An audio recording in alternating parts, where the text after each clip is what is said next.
तर मित्रांनो बघू शकता मी शेतावरती आलेलो आहे आणि शेतावरती माझा पहिलाच दिवस आहे कारण की मी रोज रोज येत नाही शेतावर.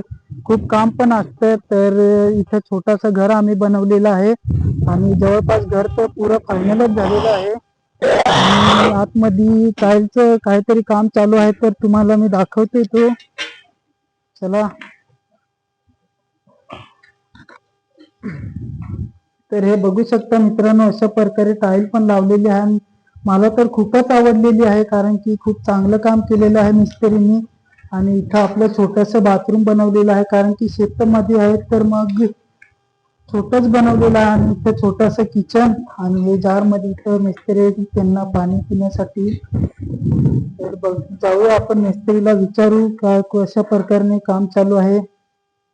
तर दादा कसं काम कसं चालू आहे तुम्ही 2 शब्द सांगू शकता काय? आता काय लादीचं पूर्ण काम झालेलंच आहे. आता फक्त हे साईड पट्टी लावायची बाकी आहे, ते आज होऊन जाईल. तर आज आम्ही एकच आहे मिस्त्री फक्त आणि एक बिगारी आहे.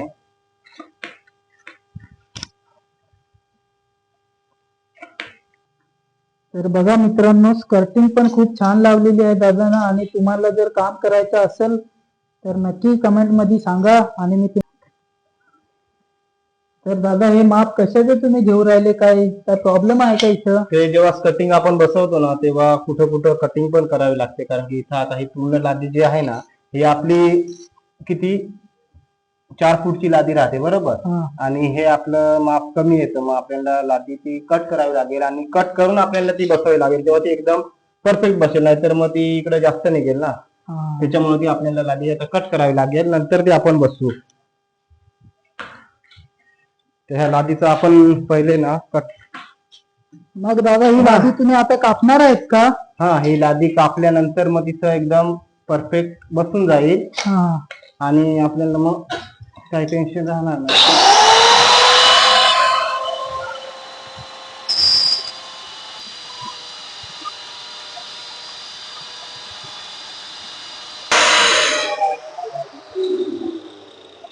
तरी आता आपण लादी कटिंग केली.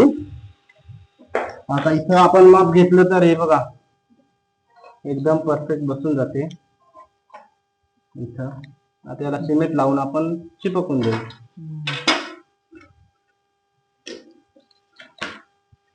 दादा तुम्हाला एक विचारायचं होतं. हा बोला ना.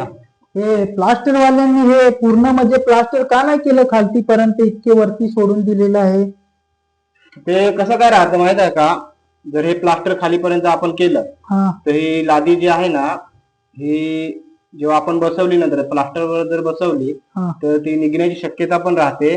आणि जर प्लास्टर सोडलं तर मग हे सिमेंट पण आतमध्ये लागतं आणि जवळपास भिंतीच्या बाहेर जास्त लादी निघत पण नाही आणि ती निघण्याची शक्यता फार कमी राहते म्हणजे निघतच नाही जवळपास एकदम पॅक बसून जाते.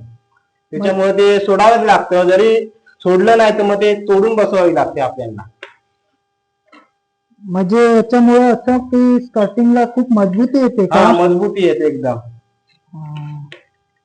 हा मला वाटलं की प्लास्टर वाल्यांनी हे चुकीचं केलंय म्हणून मी विचारलं. नाही ते प्लास्टर वाल्यांनी ना म्हणजे ते सोडावंच लागतं. जर सोडलं नाही ना तर मग ते आपल्याला तोडून नंतर बसवावं लागतं. उलट त्रास डबल त्रास होऊन जातो तो त्याच्यामुळे.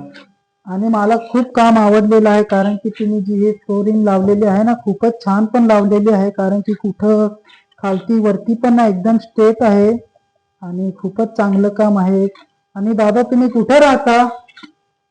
आम्ही इथं मोखाड्यामधलेच आहे. मोखाड्यामध्ये भरपूर कामं चालू राहतात ना. आता इथं आता प्लास्टरला अलग अलग अलग अलग मिस्त्री येतात प्रत्येक. आज ह्या साईटवर उद्या त्या साईटवर. आता आपण रोजंदारीतच काम करतो. आता हे जो मालक सेट राहतो ना कॉन्ट्रॅक्टर तो वेगळा राहतो. बघू शकतो मित्रांनो एक साईडची पूर्ण लादी लावलेली आहे त्यांच्या जेवायचा पण वेळ झालेला आहे तर आता ते जेवायला जाणार आहे आणि इकडे थोडीशी बाकी आहे. तर बाबा तू आपल्या चॅनलबद्दल 2 शब्द बोलू शकतोस ना? तर भावांनो मी काही जास्त बोलणार नाही आहे पण आपल्या दादांना जरा सपोर्ट करा, लाईक करा, शेअर करा आणि सबस्क्राईब करा. धन्यवाद दादा, तू 2 शब्द बोलल्याबद्दल मी तुझा खूप आभारी आहे.